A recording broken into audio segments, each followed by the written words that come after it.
네, 미국과 이란의 휴전은 위태위태 불안불안합니다. 오늘은 반기주 국립외교원 교수, 주원 현대경제연구원 연구본부장과 함께 이란 사태 그리고 그 여파에 대해서 알아보도록 하겠습니다. 두 분 어서 오십시오. 안녕하세요. 안녕하십니까.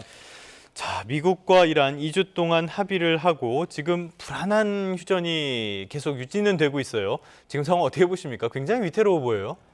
지금 6주간의 치열한 전투를 하고 갑작스럽게 이제 협상 모드로 바뀌었잖아요. 예. 그러면은 전투하다가 협상 모드로 바로 바뀌는 게 아니라 과도기라는 조정 기간이 필요하죠. 아, 그래서 그게 한 2, 3일간은 그런 여진 진통이 어쩔 수 없어요. 그 과정에서 휴전에 합의를 했지만 우후죽순으로 뭐 교전 상황이 발생할 수도 있고 그게 이제 이스라엘의 레바논 공습뿐만 아니라 다른 우려도 있을 수가 있어요. 근데 어쨌거나 그게 이제 첫 번째 고위급 회담을 하면서부터 안정세로 되고 완전히 협상 모드로 전환이 될 것이다. 그렇게 봅니다. 지금 어쨌거나 이슬람마바드에서 1차 회담을 하는 것으로 잘 추진되고 있는 것 자체는 긍정적으로 볼 여지가 있습니다.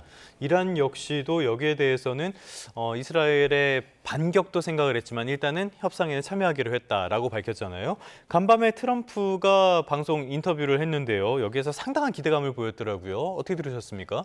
그건 이제 트럼프식 협상 전략이라고 네. 봅니다. 무조건 미국이 생각하는 방향으로 잘 타결될 것이다라고 그 최종 결과치를 다 미리 얘기를 해요. 이렇게 된 것처럼. 그래서 그 얘기는 이제 만족한 결과가 될 거라는 얘기는 미국이 만족할 수 있는 결과를 낼 수 있도록 이란 측이 협상에 진지하게 임하고 미국의 요구를 수용하라는 메시지를 담고 있다고 봐야죠.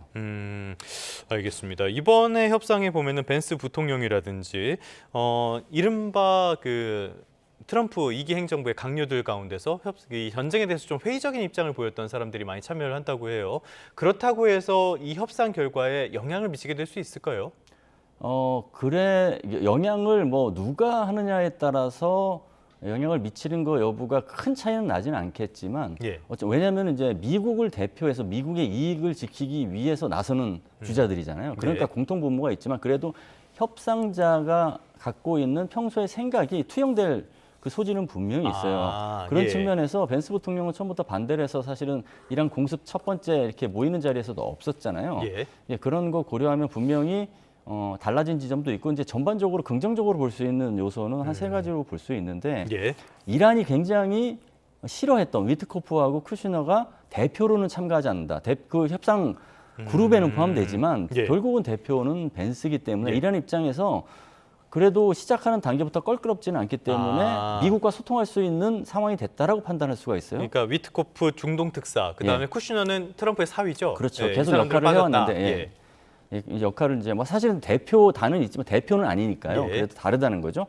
그리고 두 번째는 벤스 부통령은 지금 뭐 군사력을 이제 뭐 투사시켜서 양측이 대결하다가 지금 외교로 바뀐 거예요. 근데 벤스는 외교, 그다음에 군사, 그다음에 다른 뭐 그 약속 이런 것까지 할 수 있는 범정부 조직을 통합할 수 있는 지위에 있잖아요.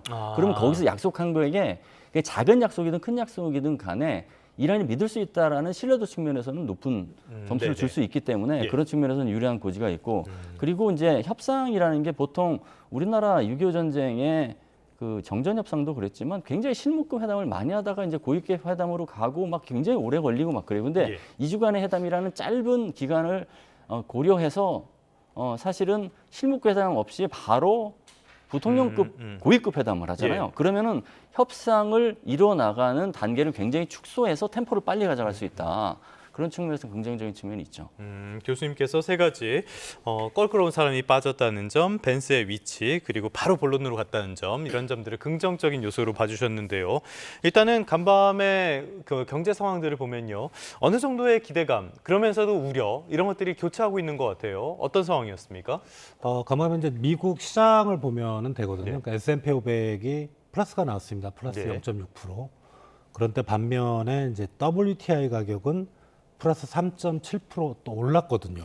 그러니까 유가도 오르고 증시도 오르고. 지금 WTI 예. 기준선을 저희가 이제 100달러 정도로 잡고 있는데 97.9달러까지도 올라갔습니다. 그러니까 미국 시장은 지금 아직은 방향성을 못 잡고 있는 것 같아요. 네. 그렇지만은 지금 그래도 좀 그동안에 좀 약간 안 좋았던 분위기가 뭐냐 휴전 협상도 재개가 되고 또 이스라엘과 레바논의 협상 얘기도 나오고 하니까 조금은 이제 안도를 하고 있는데 사실 이제 협상이 하루 이틀 내에 끝날 게 아니기 때문에 예. 협상 과정에서 또 트럼프가 무슨 얘기를 할지 모르거든요.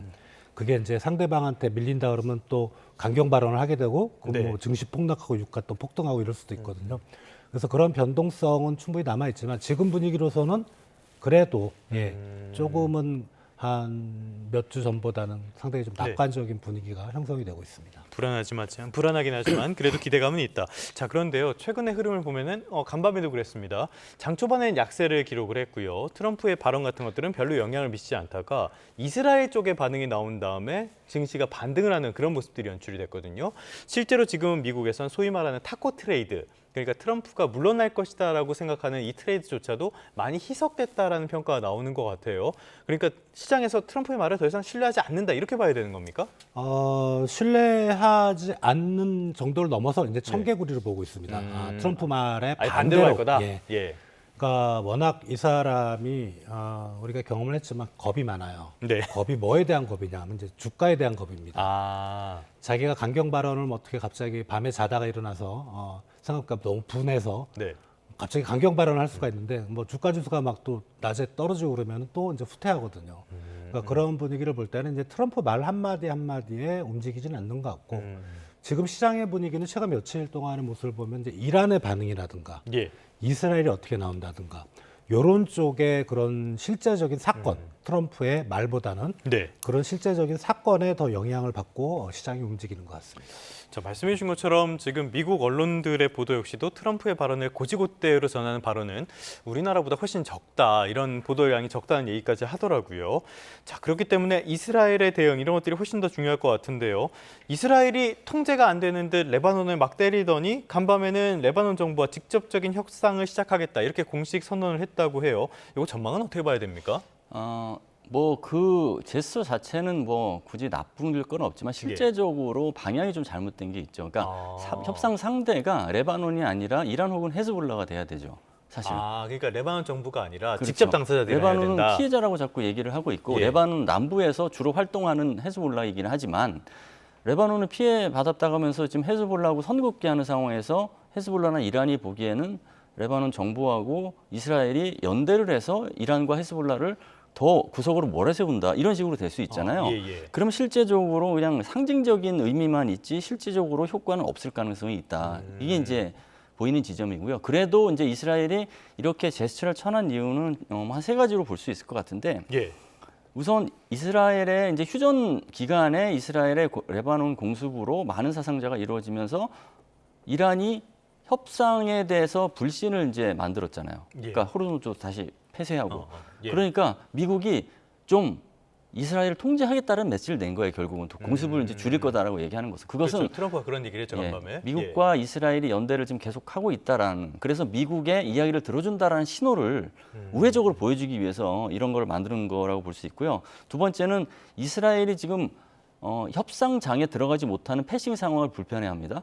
그러면 예. 다른 제2의 협상장을 만들어서 이스라엘이 존재감을 과시하는 거죠. 어쨌거나 협상의 역할을 좀 우회적으로 하고 있다는 것을 예. 얘기하면서 그다음에 세 번째는 미국이 떠난 이후의 중동 상황에 대해서 새로운 선택지 혹은 그 이스라엘이 취할 수 있는 어떤 선택지에 대한 명분을 구축하는 과정이다. 예. 그러니까 미국이 떠나도 헤즈볼라하고의 어떤 전투 이건 이어갈 가능성이 높아요. 왜냐하면 이란 전쟁 전부터 그걸 지금 가자 전쟁 이후에 이어왔기 때문에 네.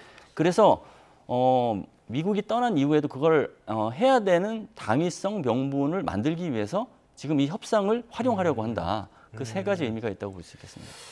또 세 가지로 정리를 해주셨는데 그럼에도 불구하고 네타냐후 총리가 헤즈볼라에 대한 공격은 계속할 거다 이런 말까지 전했다고 해요. 이 전망 자체가 많이 흐린 측면이 있는 것 같은데 미국에서 강력하게 요구를 하면은 이스라엘도 뭐 어떻게 못하는 그런 상황도 벌어질 수 있잖아요. 왜 이렇게 미국이 오히려 이스라엘에 끌려다니는 겁니까? 그거는 이제 그 백악관의 이제 두 가지 시선을 봐야 될 것 같은데 트럼프 대통령과 내각의 시선에는 좀 차이가 있어요. 예. 그러니까 전쟁을 바라볼 때부터 이스라엘의 로비 또 네타냐후 총리의 무리한 어떤 요구로 미국이 이제 끌려 들어갔다라고 하는 게 백악관 참모나 아니면 내각의 상당한 의견이에요. 근데 트럼프 대통령이 그런 좌고우면 안 하고 중간 검토, 리스크 진단 없이 그렇게 끌려 들어갔다는 인식이 있는 것이거든요. 예. 그러니까 그런 상황이 계속 유지된다고 하면 그거를 아는 내각이나 참모도 트럼프가 자꾸 그렇게 이스라엘 총리에 의해서 이렇게 끌려 들어가는 걸 더 이상 막지 못하는 상황이 반복되는 것이죠. 그런데 그럼에도 불구하고 이제 언론을 통해서 혹은 내각의 우려는 이런 이제 그다음 사퇴한 뭐 이런 인사들을 통해서 이스라엘의 어떤 꼼수에 이렇게 미국이 말려 들어갔다라는 얘기가 나오니까 이스라엘도 그게 미국과 이스라엘의 동맹 균열로 이어지는 것은 좀 우려를 해서 예. 한마디 얘기하면 잠깐 물러났다가 조금 이제 느슨해지면 다시 전방으로 가고 이런 게 이제 반복되는 것이고 그 연장선의 일환이라고 봅니다. 알겠습니다. 말씀해 주신 것처럼 지금 이란과 미국 간의 전쟁, 이 휴전 상황에서 큰 변수가 되고 있는 게 바로 이스라엘인데요. 이번에는 미국의 경제 상황 한번 살펴보도록 할까요? 간밤에 미국의 경제 지표가 나왔는데요. 먼저 첫 번째로는 물가 지표, 그다음에 성장률 지표가 두 가지가 나왔습니다. 물가 지표는 2월 소비자, 개인 소비 지출 PCE 지표였는데요. 높게 나왔어요. 예, 그러니까 2.8% 전년동을 대비 나왔는데 예. 우리가 이제 연준의 금리 정책의 결정선이 2%거든요. 예. 그 2.8이면 상당히 높은 거고 또 여기서 이제 에너지 부분을 뺐을 때 에너지하고 농산물을 뺀 거를 이제 근원 PC 물가 지수라고 하는데 그건 3%가 오, 나왔습니다. 높게 나왔네요. 그리고 더구나 중요한 건 2월 달은 예. 전쟁 이전이거든요. 예. 그러니까 3월 달에 전쟁이 시작됐고 이제 에너지 가격이 올라가면은 사실 이제 3월 PC, 그러니까 개인 소비 지출 물가 상승률은 더 높이 올라갈 수가 있다고 생각이 되고요. 그리고 이제 미국의 4분기 경제 성장률이 이제 확정치가 나왔죠. 예. 저번에 잠정치에서 전기 대비 연율 0.7%로 일단 발표가 됐는데 이게 0.5로 떨어졌습니다. 그러니까 떨어진 이유가 역시 이제 연방정부 셧다운이 가장 컸고요. 그래서 미국 경제는 4분기에 좀 뭐 연방정부의 어떤 예산이 통과 안 되면서 지출이 안 되면서 상당히 좀 어려울 거라고 예상들 했는데 그래도 플러스는 나와서 예. 다만 이거를 우리가 이제 저성장 고물가, 물가 상승이 생각보다 높고 성장률이 또 떨어졌잖아요, 조금. 네. 그거와 연결시키기는 좀 무리가 있다. 아, 왜냐하면 이게 이번 전쟁으로 석유류 가격이 올라가면서 그게 이제 스태그플레이션으로 가는 게 아닌가라는 우려인데 요 발표된 지표는 전쟁 이전에다 네. 지표입니다. 그렇지만 이제 앞으로 가능성은 뭐 미국 연준도 그렇고 IMF도 그렇고 계속 미국 경제에서 경고는 하고 있거든요. 그래서 스태그플레이션의 가능성, 그러니까 성장률이 떨어지고 물가 상승이 높아지는 그럴 가능성은 좀 더 지켜봐야 될 것 같습니다. 자, 지켜봐야 된다고 말씀을 해주셨는데요. 실제로 4분기의 GDP 증가율이 0.5%였던가요? 이게 전분기 4.4%에서 이렇게 떨어진 거잖아요. 그 다음에 지금 물가 상승률을 보면은 휘발유 가격이 갤런당 4.166달러까지 올랐습니다. 굉장히 급하게 오르고 있는데 그러면 3월 이후의 지표는 더 안 좋아질 게 명확한 상황 아닙니까? 오늘 밤에 예. 오늘 밤에 우리나라 시가 오늘 밤에 이제 3월 소비자 물가 지수가 나옵니다. 예. 미국에. 그걸 이제 전쟁으로 인한 영향이 들어가는 거죠. 아, 그런데 이제 2월 소비자 물가 상승률이 전년동을 대비 2.4%였거든요. 예. 이것도 뭐 기준선 한 2% 정도 보는데 그건 높은 상황인데 지금 말씀하신 휘발유 가격이 그 정도라면 한 1년 전 대비 한 30%? 그렇죠. 예. 30%인데 이게 미국의 소비자 물가 지수에서 그 에너지 관련 상품이 차지하는 비중이 한 6에서 7% 정도 됩니다. 근데 이게 30%보다는 좀 전반적인 에너지 가격은 상승률은 떨어지겠으나 예. 대충 그렇게 계산을 해도 소비자 물가의 최소한 1.5%포인트는 올라가는 영향이 있거든요. 예. 그러면 2.4에다 1.5를 더하면 4%인데 예. 4%까지는 안 갈 것 같고 최소한 3%는 훨씬 넘어갈 것 같은. 그럼 이 정도면은 상당히 경고등이 켜지는 예. 겁니다. 그러면 이제 미국 연준의 어떤 FOMC 이번 달 말에 있는데 그것도 그렇고 트럼프도 약간 주춤할 것 같아요. 그러니까 네. 결국은 물가 상승률이 올라가면 연준이 이제는 좀 상당히 매파적으로 간다? 그러면은 어떻게 되면은 미국 주가가 하락할 가능성이 있거든요. 네. 그러니까 트럼프가 상당히 우려하는 게 지금 물가고 뭐 교수님도 계속 얘기하셨지만 결국은 물가를 안 잡으면 11월 중간 선거는 당연히 지금 상황에서도 패하지만 더 크게 패할 수 있다. 그게 이제 트럼프 가장 싫어하는 부분입니다. 중간선거 이제 7개월 남았는데 이미 하원 쪽은 거의 민주당에 넘어가는 것이 아니냐 이렇게 보고 있고 상원도 수입될 가능성을 제기를 하고 있는 상황이니까요. 트럼프가 몸이 달 것 같긴 합니다. 이렇게 몸이 단 배경 가운데 하나일까요? 어떻게 보면은 그 짜증이 이렇게 나오는 것 같기도 한데 나토 쪽에 굉장히 화풀이를 하고 있어요. 지금 나토 쪽에서 미군을 철군하는 방안도 참모들과 논의했다 그러는데 어떻게 전망을 하십니까?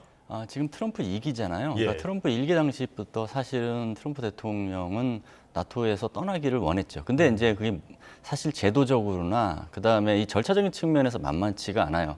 그래서 사실은 다른 카드를 이제 써왔던 건데 가장 불만이었던 요소로 이제 지적됐던 나토 회원국의 무임승차, 그다음에 무역 불균형 문제, 유럽의 무역 불균형 문제를 이제 이 트럼프 2기 때는 반드시 해소하겠다고 하면서 들고 나온 카드가 결국은 나토 회원국의 GDP 대비 5% 국방비 증액 그걸 받아냈습니다. 네. 그다음에 관세 협상을 통해서 이제 사실은 이제 많은 것을 또 받아내고 있고 확약을 받았고 그게 이제 해결이 된 거예요, 사실. 네. 그러면 이제 완전히 뭐 나토에 대해서 믿느냐? 그건 아니죠. 이제 나토와 유럽에 대한 불신은 여전하기 때문에 그것을 국방부 전략서와 국방 전략서에 담아냈는데 유럽하고는 이제 사실상 결별하겠다는 식의 트럼프식 멀로 주의를 이제 발표를 했어요. 그게 네. 이제 서방부 전략이고 그 얘기는 뭐냐면 유럽하고 이제 미국은 이제 분리를 한다라는 인식을 이제 담아낸 것이거든요. 그런 인식하에 이란 전쟁이 있는데 나토가 어떻게 보면 미국 트럼프 대통령의 최종 나토에 대한 인식을 가늠하는 어떤 시험대가 된 거예요. 호르무즈 개방의 그 작전에 이제 참가하라고 하니까 안 된다고 하고 미국에게 기지 제공하는데도 네. 뭐 못하게 하고 영공 통과 못하게 해서 우회해서 이제 비행하게 하고 이런 모습을 보면서 나토의 가장 큰 강점이 집단 방위인데 한 개국에 대한 위협은 다른 모든 국가에 대한 이제 위협이기 때문에 공동 대응이다라는 건데 그게 이제 무용지물 아니냐 이렇게 판단을 한 것이죠. 그래서 네네. 전후에 나토 동맹을 재설계하겠다는 이제 메시지를 냈고 그게 이제 그 메시지 중에서 과연 32개 회원국이 있는데 미국이 떠나서 31개국이 알아서 하게끔 할 것이냐 아니면 미국은 잔류하는데 나머지 국가를 미국이 원하는 대로 재설계할 것이냐의 문제가 예. 근데 후자 쪽으로 일단 지금이 되는 것 같아요. 그래서 그 31개 미국을 뺀 31개 회원국을 친미국, 반미국으로 구분하는 네. 거예요. 예. 그래서 친미국 쪽의 국가의 미군은 더 많이 하고 그다음에 미 쪽에 미군을 줄이거나 빼고 이게 이제 사실은 결과적으로는 나토가 제 기능을 못하게 하는 거죠, 사실은. 왜 나토가 예. 나토 A가 있고 B 그룹이 있다고 하면 그건 집단 방위가 아니잖아요. 그렇죠. 그래서 사실은 나토가 지금 굉장히 1949년 이후에 오래된 제도적 동맹인데 최대 위기에 직면한 것은 사실입니다. 77년에 대서양 동맹이 위기를 맞았다. 그런데 반미국은 많지 않을 것 같아요. 반트럼프는 있어도. 그런데 유럽 쪽에서 얘기하는 것들을 들어보면은 합리적인 이야기를 하는 거잖아요. 규약에도 맞지 않는다. 우리가 도와줄 이유도 없다. 이런 이야기를 하는데 그럼에도 불구하고 트럼프가 저렇게 적반하장을 하니까 또 쩔쩔매는 그런 분위기가 있단 말이죠. 왜 유럽은 이렇게 나토에 목을 맬 수밖에 없는 구조인 겁니까? 나토가 이제 치명적인 어떤 그 정책적 처방에서 실수를 한 것은 2차 세계대전 이후에 미국에게 경제 의존뿐만 아니라 안보 의존을 너무 많이 해서 스스로 싸울 수 있는 능력을 갖추지를 못했습니다. 예. 그러니까 스스로 싸우려면 일단 무기가 있어야 되는데 무기를 스스로 만들어낼 수 있는 방위 역량, 방산 역량, 제조업 같은 것도 필요하잖아요. 예. 그리고 그 조직 체계, 그리고 군 병력, 유럽 같은 경우에는 미국에 의존을 해서 사실은 군인도 사실은 많이 모병도 안 되는 시스템이고 군인도 예, 적고요. 왜냐면 이제 뭐 의무 복무 이런 것도 뭐 아니고 막 그러니까 이제 그것도 이제 최근 들어서 바꾸려고 하고 있는데 그것뿐만 아니라 그러면 무기를 미국한테 대부분 의존했기 때문에 예. 미국이 저렇게 딴지를 걸면 스스로 무기를 만들어서 싸울 수 있는 능력을 갖춰야 되는데 유럽의 방산 역량이 굉장히 많이 약화된 상태거든요. 그러니까 예. 스스로 이제 무기 조절이 안 되니까 손을 내미는 게 미국이 안 되면 어디일까 생각해서 한국을 좀 바라보고 있는 게 좀 있어요. 그래서 우리 방산이 지금 이렇게 잘 그렇죠. 팔리는 거네요. 그런 것도 있고. 예. 그런 어떤 그 문제 인식이 있었고 이런 문제 인식이 사실은 실제 이걸 바꿔야 된다라는 어떤 그 처방이 필요하다는 생각이 트럼프 일기 때 있었는데 그 위기 인식이 바이든 행정부로 바뀌면서 다시 약화되고 네. 트럼프 일기가 되니까 또 반복되는 거예요, 사실은. 알겠습니다. 미국 내의 어떤 변화 같은 것도 살펴봤고요. 결국에 우리에게 가장 큰 영향을 미치고 있는 것은 호르무즈 봉쇄에 따른 유가 상승이 아닐까 싶은데요. 당장으로는요. 오늘 0시부터 석유 최고 가격제 3차 가격이 동결이 됐어요. 이 정도면은 휘발유값, 경유값 지금보다 더 많이 오르지는 않는 겁니까? 동결이니까 이론상으로는 이제 별로 올라갈 유인은 없는데 저번 주에도 이번 주죠. 이번 주에 오르기 전에 동결했던 거는 사실 그 전에 들어온 휘발유 경유의 그렇죠. 비중만큼 들어간 거기 때문에 사실 가격은 조금 더 올라갈 수 있어요. 아, 이제부터 들어오는 예. 이제 석유 제품들은 가격이 좀 더 올라갈 수 있으니까요. 그러고 이제 WTI 브렌트 보면은 이제 배럴당 $100 밑으로 가 있고 듀바이는 $100 약간 넘긴 하는데 듀바이는 아무래도 옆에서 이제 전쟁이 벌어지고 있으니까 네. 그쪽 시장은 좀 불안한데 요 정도만 돼도 사실은 개인적으로는 어느 정도 좀 버틸 수 있다. 아, 다만 이제 가격의 문제가 아니고 지금 이제 수급의 문제라 예. 그죠? 호르무즈 해협에 보면 저희 유조선이 7척인가 뭐 모도로 나오는 거 보니까 지금 못 들어오고 있거든요. 예. 그 7척이면 한 배당 한 200만 배럴이면 1,400만 배럴이 지금 못 들어오고 있다는 건데 그게 좀 빨리 풀리면 좋겠고 정부도 이제 거기가 언제 풀릴지 모르니까 이제 다른 대체선들을 하고 있는데 사실 호르무즈 해협 말고 다른 국가들 뭐 난민이 미국이니 뭐 유럽이니 아프리카도 나고요. 예. 모든 나라들이 다 그러지 않겠습니까? 그러니까 아. 충분한 물량은 사실 예. 확보하기는 어려울 거로 좀 생각이 됩니다. 그 원유라는 게 휘발유나 경유나 이렇게만 쓰이는 게 아니잖아요. 예, 정제를 하면 이제 가솔린, 뭐 등유, 경유, 중유 이제 예. 배에 쓰이는 벙커유 그리고 쭉 하면은 이제 나프타라는 게 있거든요. 많이들 이제 들으셨겠지만은 나프타라는 게 쉽게 말씀드리면 모든 플라스틱 제품의 기본이 되는 겁니다. 또 모든 석유화학 제품의 기본이 되고 하다못해 우리 이제 봄이 되면 이제 파종을 해야 되는데 거기에 이제 제초 잡초가 안 자라고 비닐 까는 거, 예, 예. 또 비닐하우스 덮는 거, 또 라면 봉지. 최근에 라면 봉지도 비닐이 없다 그러니까 정부에서 뭐 좀 약간 비닐 말고 딴 거 사용해도 된다 뭐 이렇게 또 풀어줬다는 얘기도 있고요. 다른 게 뭐가 있을까요? 쓰레기 봉투가 있죠. 예. 근데 이게 언론에서 보도되는 거와 제가 직접 이제 마트에 가서 좀 확인을 해보면 그렇게까지 물론 이제 동네 편의점에 쓰레기 봉투는 안 판다고 대문짝에 좀 써놓긴 예. 했는데 아직은 조금 여유는 좀 있는 그런 것 같아요. 예. 아직은 여유가 있지만은 조금 더 가면은 문제가 생길 수밖에 없는 상황. 자, 그렇다면 호르무즈가 빨리 열려야 될 텐데요. 지금 이란 쪽에서는 호르무즈 해협의 통행료를 부과하겠다. 이걸 아주 공식화한 상태고요. 밑도 끝도 없이 트럼프가 여기에도 우리도 참여할 수 있다. 이런 이야기까지 했습니다. 그런데 오만이라든지 다른 나라들은 이건 말도 안 되는 얘기다. 이렇게 반대를 하고 있잖아요. 이 전망은 어떻게 볼 수 있을까요? 우선 지금 그 2주간의 휴전 기간 동안에 호르무즈 어떤 개방이냐 폐쇄냐 이것을 어떤 식으로든 지금보다는 나은 식으로 진척을 시켜야 되는 것은 맞죠. 예를 예. 들면 레바논 상황으로 인해서 개방됐던 호르무즈가 일시 개방됐던 호르무즈가 다시 폐쇄되고 이게 반복되고 있잖아요. 그게 아니라 지금 2,200여 척이 묶여 있는데 뭐 15척 너무 적은 숫자인데 어쨌거나 지금 풀고 그다음에 그게 이제 안정화되면서 척수를 늘리는 방향으로 해서 그게 이제 협상의 동력을 살리는 아이템으로 잘 네. 관리를 하는 게 일단은 필요하고요. 그리고 공동 관리든 아니면 이러한 군의 이제 단독 관리든 사실은 그것은 근본적인 처방은 아니고 지금 예. 휴전과 종전으로 가는 과정에서 협상 동력을 즉 협상 메커니즘으로 사용하기 위한 일시적인 처방이라고 봐야 된다. 예. 지금 물론 이란은 호르무즈 해협의 장악이 핵무기 가진 것보다 더 파괴력이 있다라는 것을 인식을 했어요.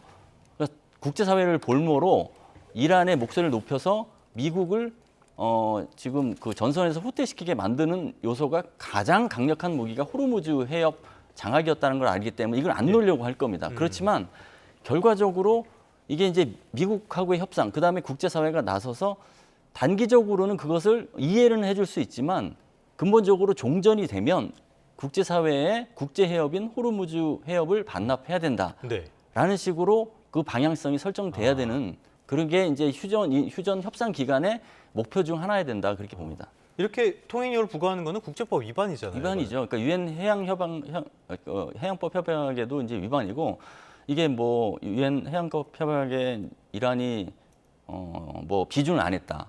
뭐 예를 들어 뭐 그 뭐 동의를 했는데 비준을 안 했다. 그러면 어쨌거나 동의를 했으면 그 국제협으로서 인식을 한 거거든요, 결국은. 궤변에 불과하다는 거네요. 그렇죠. 그거는. 그러니까 비준을 안 했다 하더라도 그리고 관습법적으로 오랫동안 국제협으로 써왔기 때문에 그 국제협이라는 것은 통과 통합권입니다. 연안국에 뭐 이란이 판단을 해서 뭐 된다 안 된다가 아니라 빨리 통과하면 된다라는 모든 그 국가가 갖고 있는 권리거든요. 그걸 예. 지켜줘야 됩니다.